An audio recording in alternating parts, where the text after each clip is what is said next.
जब स्थानीय passenger train ने घने चीड़ के जंगलों के बीच बने छोटे से पहाड़ी स्टेशन खरसल में ब्रेक लगाई, तो पहाड़ जैसी चुप्पी की दरारों से एक धीमी सी खरस खरस आवाज उठी। माना जाता है कि ये हवा है, पर उस दिन मुझे लगा जैसे कोई पुराना रेडियो धीरे से धुन मिलाकर बोलने की कोशिश कर रहा हो। मैं अमृता डॉक्यूमेंट्री बनाती हूँ, लोगों की कहानियों, जगहों की धड़कन और उन आवाजों पर जो किसी न किसी वजह से दबा दी गईं। खरसल में मुझे गांव के लोक उत्सव पर एक फिल्म बनानी थी, लेकिन स्टेशन के बाहर उतरते ही ठंडी हवा में घुली एक फुसफुसाहट मेरे कानों तक आई। अमृता, और मैं सिहर गई। ये नाम मेरा था और आवाज जैसे किसी टूटे ट्रांजिस्टर से रिश्ती हुई। स्टेशन चौक के पास ही पोस्ट ऑफिस की ऊपरी मंजिल पर पुरानी सराय थी, वही मेरा ठिकाना। सराय का मालिक गोविंद काका, डाकघर का सब कुछ जानने वाला बूढ़ा, आंखों में ऐसे शिकने जैसे हर चिट्ठी उनकी त्वचा पर लिखी गई हो। उन्होंने मेरा बैग उठाते हुए कहा, सावधान रहना बिटिया, यहाँ रात को धुंध सिर्फ धुंध नहीं होती। पुराने रेडियो केंद्र की तरफ तो भूलकर भी मत जाना। पुराना रेडियो केंद्र? मैंने पूछा। अरे वही, चौकीधार की चोटी पर, जहाँ कभी देर रात तक गाने और समाचार आते थे। अब बस खामोशी बजती है। 25 साल पहले एक आग लगी थी जिस रात नीला धुआं पूरे आसमान में छा गया था। तब से कभी कभी काका की आवाज धीमी पड़ गई, कभी कभी रेडियो अपने आप चालू हो जाता है और नाम पुकारता है। मैं मुस्कुरा तो दी, पर कुछ भीतर खनक सी हुई। कमरे में पुराना फर्श, तख्त और खिड़की, जिस पर धुंध ऐसी चिपकी थी जैसे कांच ने सांस लेना छोड़ दिया हो। तख्त के सामने एक कलकत्ते का फिलिप्स रेडियो रखा था, इतना पुराना कि उसके डायल की लकीरें पारी की तरह घिस चुकी थी। मैंने अनायास उसके धूल भरे कांच पर हथेली फेरी। उसी क्षण बहुत हल्की सी क्लिक हुई, फिर एक लंबा थरथराता सन्नाटा। मुझे लगा मैंने कुछ सुना, बहुत दूर से आती कोई गुनगुनाहट। मैंने अपना डिजिटल रिकॉर्डर ऑन कर दिया और कमरे में लगी छत की हल्की किरकिराहट, बाहर से आती झींगुरों की सिम्फनी और रेडियो की खामोश सांसों के बीच सुनने लगी। गुनगुनाहट अब साफ थी, एक स्त्री की आवाज जो किसी सिग्नेचर ट्यून की पहली पंक्ति का सिर्फ आधा सुर उठाती और अधूरा छोड़ देती। वह रात लंबी थी। आधी रात के बाद मैं छत पर चली गई। दूर चौकीधार की काली देह पर एक लाल बिंदु टिमटिमा रहा था। रेडियो का टावर नहीं, वो तो बिजली कटने के बाद से बंद था, कहते हैं। शायद किसी की टॉर्च या कोई जुगनू। हवा जैसे अतीत से भरी भरी पत्तियां उड़ाकर ला रही थी। मुझे लगा वो गुनगुनाहट मेरे पीछे तक आई। अमृता, पलटकर मत देखना। मैं जड़ हो गई। पीछे क्या था? मैं नहीं मुड़ी। कुछ देर बाद सब शांत हो गया। मैं कमरे में लौट आई, रिकॉर्डर को बंद किया और सो गई। कम से कम मेरा शरीर सो गया, दिमाग नहीं। सुबह मैंने स्कूल के शिक्षक रजत से मुलाकात की। गांव में रिकॉर्डिंग्स और चीजों का सबसे ज्यादा शौक उसी को था। उसकी छोटी सी लाइब्रेरी में किताबों के साथ साथ reel to reel tape, radio set और एक रिवॉक्स मशीन रखी थी। उसने बताया, तुम्हें जो आवाज सुनाई दी वो शायद अनामिका दी की है, यहाँ के रेडियो केंद्र की रात की सबसे लोकप्रिय उद्घोषिका। शो का नाम था बिन बादल की रात। उनकी आवाज, वो ठहर गया जैसे धुंध में दीपक। जिस रात आग लगी उसी रात उनका आखिरी प्रसारण था और उसकी रिकॉर्डिंग। मैंने उत्सुकता से पूछा। रजत के चेहरे पर एक छाया तैर गई। कहते हैं आखिरी प्रसारण की टेप कभी नहीं मिली। जो भी उसे खोजने की कोशिश करता है उसे अनामिका दी के नाम पुकारने की आवाज सुनाई देती है, और जो नाम पुकारा जाए वो गला साफ करते हुए चुप हो गया। मैंने ध्यान दिया, उसके हाथ हल्के से कांप रहे थे। किताबों के पीछे एक फोटो फ्रेम था, गुलाबी साड़ी वाली मुस्कुराती महिला। मेरी पत्नी, उसने धीरे से कहा। 3 साल पहले एक रात उसने अपना नाम सुना था। मैंने कुछ नहीं कहा। कमरे में सूखे फूलों जैसी खामोशी फैल गई। रजत ने फिर खुद को समेटा और मुझे रेडियो केंद्र तक ले जाने को तैयार हो गया। रास्ता चीड़ की सुंघती हुई गंध से भरा था। पतली पगडंडी के किनारे चट्टानों पर काई का फर्श बिछा था। रेडियो केंद्र के बाहर जंग लगा गेट, जिस पर प्रवेश वर्जित अब धुंधला होकर वर्जित रह गया था। पुराने चौकीदार रघुनाथ ने गेट खोला, एक लंगड़ाती चाल, आंखों में टूटे कांच सी चमक। आज मत जाओ, उसने रूंधे स्वर में कहा। आवाज लौटकर आती है। आज रात काग दीप का त्योहार है, ध्वनियां और तेज लौटती हैं। हम फिर भी भीतर गए। नियंत्रण कक्ष में जली हुई लकड़ी और बितान पर झुलसे हुए कांच का म्यूजियम जैसा सन्नाटा था। दीवार पर एक घड़ी अब भी 2:22 पर रुकी थी। रजत ने बताया, आग का समय। कहते हैं वही वक्त हर साल लौटता है। स्टूडियो ए के अंदर कांच का एक पैनल था, जो एक ओर से दरार खाया हुआ। मैंने उंगलियों से कांच थपथपाया, आवाज खोखली लौटी। कुछ सूझा। मैंने धीरे से पैनल के ऊपर का फ्रेम हटाया। पीछे लकड़ी और फाइबर के बीच एक पतली जगह थी। उंगलियां घुसाकर मैंने एक छोटा सा स्पूल निकाला। उस पर पेंसिल से लिखा था, अधूरा। रजत की आंखें फैल गईं। ये, वह फुसफुसाया, ये शायद वही है। हमने टेप को रेवॉक्स पर चढ़ाया। मशीन की गुर्राहट, रबर की पट की मुलायम खुर्रा खुर्रा और पहियों की घूमती हुई चाल के बीच पहली आवाज आई, घंटी। एक छोटी बीप, और फिर एक आवाज नर्म, साफ, सामने बैठकर बोलती हुई, बिन बादल की रात में, मैं हूँ आपकी आवाज की परछाई, अनामिका। मैंने सांस रोकी। वो कुछ देर सामान्य बातें करती रही, श्रोताओं के पत्र, संगीत की बातें। फिर अचानक, जैसे स्टूडियो में कोई दरवाजा खुला हो, आवाज थोड़ी रूखी हो गई। अगर मेरा ये प्रसारण आपके तक पहुंच रहा है, तो समझिए कि हमने एक सच को हवा में छोड़ दिया है। अनामिका बोली, ये पहाड़ सिर्फ देवदार का घर नहीं, कोर का घर भी है। यहाँ रात में जो भजन बजते हैं, वे सिर्फ भजन नहीं, ये संख्याएं हैं। कोई यहाँ से किसी और को नंबर पड़ता है और उसके बाद किसी की जमीन खिसकती है, किसी की आवाज दबती है। टेप पर खड़खड़ाहट हुई, किसी की फुसफुसाहट, किसी की घबराई सांस। फिर वह आवाज, जैसे किसी ने मेरे कान में कहा, अमृता, पलटकर मत देखना। मेरा दिल धक से हुआ। मैंने रजत की ओर देखा, वह स्तब्ध। ये कैसे, उसने हकलाते हुए कहा। टेप 25 साल पुरानी थी। मैं उस वक्त पैदा भी नहीं हुई थी। टेप पर अब एक उखड़ी हुई बातचीत थी, दरवाजा अंदर से बंद है। खोलो, आग मत लगाओ। कांच टूटने जैसा शोर, फिर कुछ गिरा, और उसी कोलाहल के बीच एक धीमी प्रार्थना, जो भी इसे सुन रहा है, मेरे बाद यह आवाज बंद मत होने देना, सत्य को प्रसारित होने दो। मशीन ने टक टक की। रील घूमती रही, पर आवाजें जैसे वर्तमान में रिसने लगी। रजत के खांसने की आवाज, खिड़की के बाहर बैठे गौरैया की चहचहाहट, और मेरे धड़कते दिल की धप-धप सभी टेप में समा रहे थे। मैंने मशीन बंद कर दी। कमरे में स्थिर हवा ने जैसे हमें घेर लिया। किसे साबित करना है? मैंने बुदबुदाया। क्या वो सच में चाहती है कि हम कुछ ऑन एयर करें? यहाँ कोई बिजली नहीं, रजत ने कहा। टावर भी बंद। ऑन एयर कैसे? मुझे लगा जवाब हवा में ही है। पहाड़ों में आवाज लौटती है, एको, ध्वनि छाया। क्या कोई रोज लौटता मौसम, तापमान का कोई विशेष बिंदु, पुरानी मशीनों के ठहरे होने की अवस्था, क्या वह सब मिलकर हवा में एक अदृश्य सर्किट बना देता है? घड़ी 2:22 पर क्यों रुकी? ये समय क्यों लौटता? शाम को मैं गोविंद काका के पास गई। उनके कमरे में पुराने तार मशीन, बंद फाइलें, और एक कोने में लकड़ी की बेंच थी जिस पर काई उगाई थी। मैंने उनसे सीधा पूछा, काका, उस रात आप डाकघर में थे?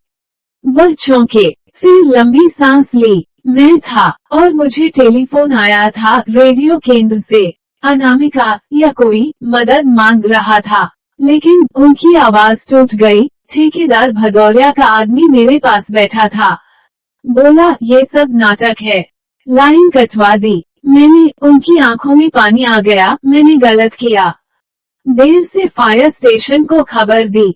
मैं चाहकर भी, मुझे डर था, बिटिया। मेरे पास वसु की दवाइयों के पैसे उसी ने, वो रो पड़े। वसुंधरा उनकी बेटी 5 साल पहले बीमारी से गुजर चुकी थी। उन्होंने अपनी हथेली से आंसू पोंछे। मैं पापी हूँ, पर मैंने आग नहीं लगाई। सच में नहीं जानता। बाहर काकद्वीप के लिए बच्चे कागज की छोटी छोटी नावें बना रहे थे, जिनमें दिए रखकर झरने में बहाने थे। हवा में भूनते मक्के और रेजन की मिली जुली खुशबू थी, पर उस खुशबू के पीछे एक धातु सी कसैलापन मंडरा रहा था। रात बढ़ी, गांव पर धुंध का पर्दा खींच आया। दूर पहाड़ की काली पलकें झपकी और चौकीदार पर लाल बिंदु फिर चमका। मैं रिकॉर्डर लेकर निकल पड़ी। रजत मेरे साथ था, उसके कंधे पर बैग। गेट पर पहुंचे तो रघुनाथ जमीन पर पड़ा था बेजान। उसकी जेब में रखी घड़ी 2:22 पर रुकी हुई। रजत ने आंखें मूंद कर उसके माथे पर हाथ रखा। शायद हृदयघात, उसके होंठ कांपे। हम भीतर दौड़े। स्टूडियो में हवा भारी थी, जलती रबर की पुरानी स्मृति जैसे वापस हाजिरी लगा रही थी। नियंत्रण कक्ष की बोर्ड पर धूल से लिखा किसी का नाम था अनामिका, फिर किसी ने उसे हथेली से रगड़कर मिटा दिया था, पर धूल ने रेखाओं को याद रखा था। अचानक छत के स्पीकर से एक बीप आई। बिजली नहीं, फिर भी सूक्ष्म चमक से संकेतक का लाल बिंदु जीवित सा लगने लगा। मैंने माइक्रोफोन के सामने खड़े होकर उसे छुआ। ठंडे धातु में किसी की नजर का ताप था, जैसे ये माइक चुपचाप बरसों से सुनता रहा हो। मैंने फुसफुसा कर कहा, अगर तुम चाहती हो कि सच बाहर जाए, तो मुझे बताओ कहाँ ढूंढना है। जवाब में स्टूडियो के ठीक पीछे लगी ध्वनि अवशोषक दीवार के एक हिस्से से खर्रा खर्रा की आवाज आई। फाइबर के बीच उंगली डालकर मैंने एक छोटा सा केस निकाला। उसमें एक और पतला स्पोर था, उस पर लिखा था कांच के पीछे। रजत ने मेरे हाथ से उसे झटक लिया। उसकी आंखों में घबराहट और गुस्सा एक साथ जल उठे। यह नहीं, उसने कहा, तुम नहीं जानती, ये आवाज जो नाम पुकारती है, वो मौत बुलाती है। अगर यह ऑन एयर गया तो क्या? मैंने सख्ती से पूछा। क्या तुम्हें डर है कि तुम्हारा नाम पुकारा जाएगा, रजत? वह एक पल को रुक गया। मेरे पिता, उसने दांत भींचते हुए कहा, यही इंजीनियर थे। अनामिका दी से उनकी निकटता थी। उस रात उन्होंने मुझे घर भेज दिया था। फिर आग लगी। मैंने कुछ नहीं देखा, पर उसके बाद उसका गला रुंध गया। मैंने आवाजें सुनी। मेरे पिता 3 साल बाद पहाड़ी से गिरकर मरे। मेरी पत्नी, वो बोलते बोलते बैठ गया। मुझे डर है, अमृता। ये सब मैं झेल नहीं सकता। ये टेप, मैं इसे जला दूंगा। उसने बैग से छोटा सा कैन निकाला, केरोसिन। मैं उसके हाथ पर झपट पड़ी। उसी वक्त स्पीकर से एक साफ, स्थिर स्वर उभरा, कृपया शांत रहें। यह आखिरी प्रसारण नहीं, पहला सच है। अनामिका की आवाज। आप ये सुन रहे हैं क्योंकि हवा और धातु ने हमारी स्मृतियों को संभाल रखा है। तापमान और ध्वनि ने मिलकर एक पगडंडी बना दी है, जिससे यह आवाज हर साल लौट आती है। पर आज कोई है जो इसे पूरा करेगा। स्पीकर के साथ साथ गांव के हर घर का पुराना रेडियो जैसे स्वतः जाग उठा। दूर मंदिर के लाउड स्पीकर से भी बजने लगा, बीप 1 बीप 2। लोग घरों से बाहर निकले, दिए हाथ में, धुंध में लिपटे। चौकीदार की तरफ उनकी गर्दनें उठी। मैं माइक्रोफोन के सामने खड़ी थी। रजत द्वार पर खड़ा, केरोसिन की कैन लटकाए, आंखों में आंधी। लेकिन कहीं भीतर मैंने एक पुरानी फुसफुसाहट याद की, अमृता, पलटकर मत देखना। ये फुसफुसाहट मेरी अपनी आवाज भी हो सकती थी, भविष्य से पलकें झपकती हुई। मैंने स्पूल चढ़ाया। रिबॉक्स की रबर की पट धागे की तरह घूमने लगी। अनामिका बोल रही थी, आज रात यदि यह आवाज पहाड़ों के पार तक पहुंच जाए, तो ये जान ले कि जो नाम आप सुनेंगे, वे लोग इस कहानी की गिरहों से बंधे हैं। भदौरिया, जो ठेकेदार था। रघुनाथ, जो चौकीदार था। शशांक, जो इंजीनियर था। और गोविंद, जो पोस्ट ऑफिस का पहरेदार था। इनकी गर्दनें सीधे नहीं, पर धागों से बंधी थी। वही समय सराय से गोविंद काका दूसरों के साथ भागे भागे रेडियो केंद्र की ओर आए। उनकी सांस फूल रही थी। उन्होंने मुझे देखा, फिर माइक्रोफोन, फिर स्पीकर। मैंने सच छिपाया। वो लड़खड़ाए आवाज में बोले, मैंने कॉल रोकी थी, पर मैंने आग नहीं लगाई थी। भदौरिया के आदमी तेल लाते थे ड्रमों में। कहते थे, जनरेटर का फ्यूल है। मैंने देखा नहीं। मैं गलत था। स्पीकर पर अनामिका ने कहा, तेल था, जनरेटर के लिए नहीं। क्योंकि रेडियो से ज्यादा कोई चीज जल्दी नहीं जलती, आवाज हो या इंसान की इज्जत। उस रात स्टूडियो के बाहर बहस हुई। शशांक और भदौरिया के आदमी झगड़े। मैंने अंदर से कुंडी लगा ली डर के मारे। बाहर किसी ने बीड़ी सुलगाई और हवेली से सूखी फाइबर दीवारों ने आग पकड़ ली। दरवाजा फंस गया। शशांक ने अपनी शर्ट से आग दबाने की कोशिश की। रघुनाथ पानी लाने भागा, पर ड्रम तेल के थे, पानी नहीं। और तब स्पीकर पर खांसी की आवाज आई। रील टूटी, लेकिन उस टूटन के बीच एक नई ध्वनि उभरी, मेरी अपनी धड़कन, मेरी सांस और मेरी आवाज। यदि आप सुन रहे हैं, तो ये प्रसारण सिर्फ कहानी नहीं है, ये स्वीकारोक्ति है। मैं अमृता हूँ, और आज 25 साल बाद इस टावर से वो पढ़ रही हूँ जो अनामिका लिखना चाहती थी कि ये आग किसी एक हाथ से नहीं लगी, ये डर, लालच और चुप्पियों की संयुक्त लपट थी। जिसने फोन काटा, वह दोषी। जिसने बीड़ी सुलगाई, वह दोषी। जिसने आंकड़े भजनों में छिपाए, वह दोषी। और जिसने देखा और चुप रहा, वह भी दोषी। मैं बोल रही थी, और मुझे एहसास हुआ कि मैंने ये पहले भी सुना है। वही गुजरती आवाज, वही फुसफुसाहट, वही चेतावनी, अमृता, पलटकर मत देखना। क्योंकि पीछे दरवाजे पर रजत खड़ा था, कैन खोलकर केरोसिन छलकाते हुए। अगर मैं मुड़ती, तो मेरी आवाज कांपती। मैं नहीं मुड़ी। मैंने बोलना जारी रखा। रजत, मैंने बिना देखे कहा, आग से सच नहीं रुकता। हम सबकी आवाज मिलकर ही उसे पूरा कर सकती है। तुम्हारे पिता शशांक न अपराधी थे, न देवता। वे इंसान थे, जिसने एक गलती या कई की। तुम उनकी दहशत में जी रहे हो। यह आग तुम्हारी नहीं। केरोसिन की तेज गंध हवा में भर गई। रजत के कदम डगमगाए। फिर एक धीमी सी ठाक, कैन जमीन पर। उसकी सांसें भारी। मेरी पत्नी का नाम उसने क्यों पुकारा था? उसकी टूटी हुई आवाज हवा में कांपी। क्योंकि तुम्हें सुनना था, मैंने धीरे कहा। तुम्हें खड़े होकर आग की आंखों में देखना था कि वास्तव में आग किसकी है। अगर तुम जला दोगे, तो विनाश का एक और चक्र शुरू होगा। और यह आवाज जो याद रहती है, वह और भारी हो जाएगी। गोविंद काका जमीन पर बैठ गए, रोते हुए।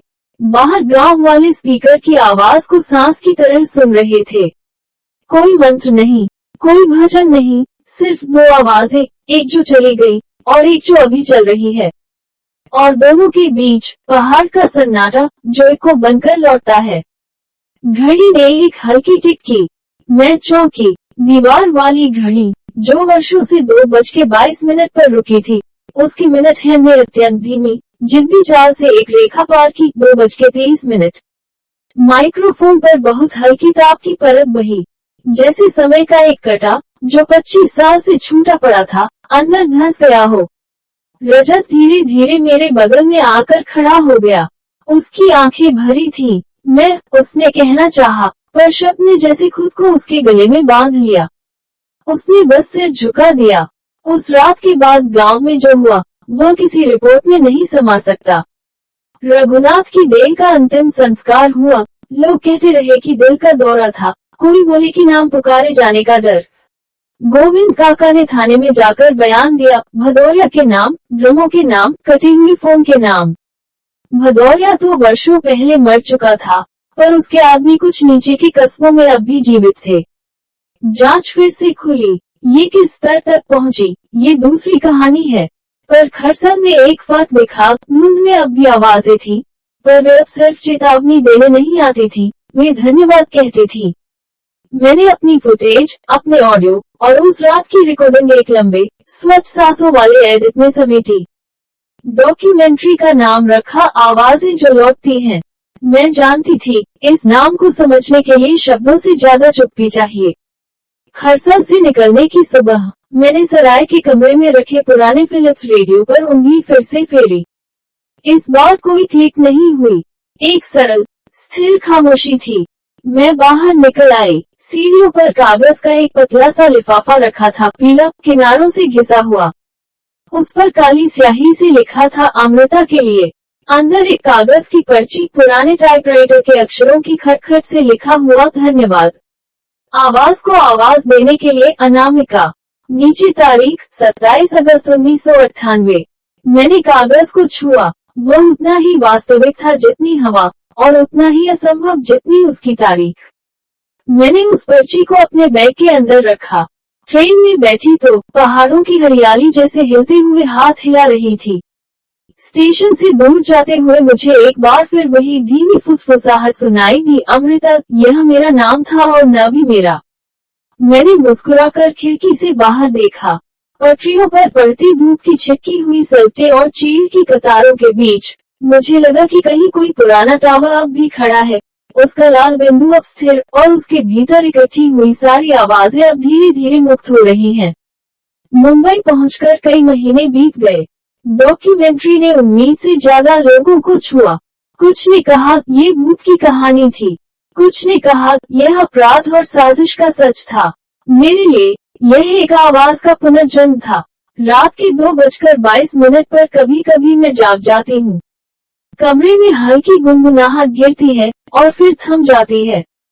मैं अब नहीं डरती। मैं जानती हूँ यह कोई मुझे पुकार नहीं रहा, यह कोई मुझे याद दिला रहा है कि आवाजों की एक जिम्मेदारी है। उन्हें बेवजह दबाया नहीं जाना चाहिए, वरना वे खुद रास्ते बना लेती हैं, हवा में, धातु में, धुंध में, और इंसानों के दिलों में, और लौट आती हैं। लौटकर कभी किसी अमृता को कहती हैं, पलटकर मत देखना क्योंकि सच आगे है, पीछे नहीं। एक दिन डाक से एक पार्सल आया, कोई रिटर्न पता नहीं। खोला तो अंदर वही पतला स्पूल था जिस पर मेरी ही लिखावट से बहुत साफ लिखा था पूरी। मैंने उंगलियां थाम ली। रेबॉक्स नहीं था मेरे पास। मैंने स्पूल को हथेली पर रखा, आंखें बंद की, और जैसे किसी बहुत दूर के रेडियो को ट्यून करते हुए अपने भीतर के डायल को घुमाया। दूर से बीप आए, 1 बीप 2, और फिर एक आवाज मेरी और अनामिका की साथ साथ, यह आखिरी प्रसारण नहीं, पहला सच है। उसके बाद जो शांति आई, वह सिर्फ शांति नहीं थी, वह किसी अधूरे वाक्य का पूर्ण विराम था। और मुझे लगा खरसल के टावर पर रुकी हुई घड़ी अब कहीं भी नहीं रुकी, वह आगे बढ़ चुकी है। समय का कटा जो थम गया था, उसने हिम्मत करके 1 मिनट की दूरी पार कर ली है। और आवाजें जो लौटती हैं, अब अपने घर पहुंच चुकी हैं।